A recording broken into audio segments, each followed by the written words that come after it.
Yeah, I really don't understand why everybody isn't following the same rules right now. They're very clear, so let's take a minute and let's go over them again. First, you must not leave the house for any reason, unless of course you have a reason, and then you may leave the house. All stores are closed except those that are open, and all stores must close unless, of course, they need to stay open. This virus is deadly, but don't be afraid of it. It can only kill people who are vulnerable and also those who are not vulnerable. We should stay locked down until the virus stops infecting people. And it will only stop infecting people if enough of us get infected that we build immunity. So it is very important that we get infected and also do not get infected. You should not go to the doctor's office or the hospital unless you have to go there. Unless, of course, you are too sick to go there. This virus has no effect on children except for those children in which it affects. The virus remains active on different surfaces for 2 hours or 4 hours or 6 hours, but in most cases it's days and not hours, and it needs a damp environment or a cold environment that is warm and dry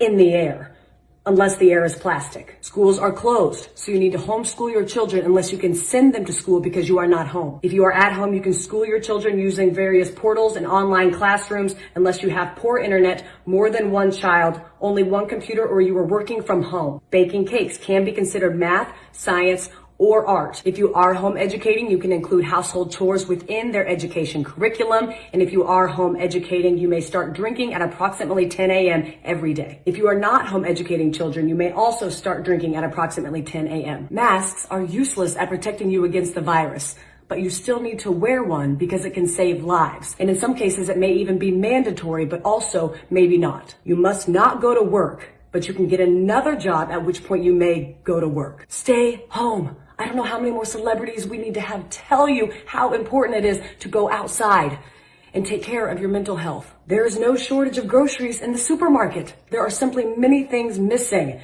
You don't need to go buy a bunch of toilet paper, but you should buy some in case you need it. If you are sick, you may go out once you are better, but those in your household, they cannot go out once you are better unless, of course, they need to go out. Animals are not affected by the virus, except for that cat that tested positive in Belgium in February, plus a couple tigers. The number of corona-related deaths will be announced daily, but we don't know how many people are infected because we were only testing those who are almost dead to determine if that's what they will die of. The people who die of corona who are not counted won't or will be counted, but maybe not. To help protect yourself during these times, you should be eating well and exercising, but exercising only eating what you have at home to avoid going to the stores unless you need toilet paper or a fence panel. It's important to get fresh air, but don't go to parks, but do go walk in other places. Just don't sit down unless you are old or pregnant. But if you do sit down, don't sit for too long. Unless you are old and you are pregnant, in which case you need to sit down. But if you do sit down, don't eat unless you've had a long walk, which you are allowed to do if you are old or pregnant, except for times in which you aren't. Don't visit old people, but you have a moral obligation to take care of old people and bring them food and medicine. And finally, no businesses will go down due to coronavirus except those businesses that go down due to COVID-19. I hope this cleared up any questions about what we should and should not be doing during this time. Please educate your friends and family with this information so we can remove any and all confusion surrounding this time. Thank you.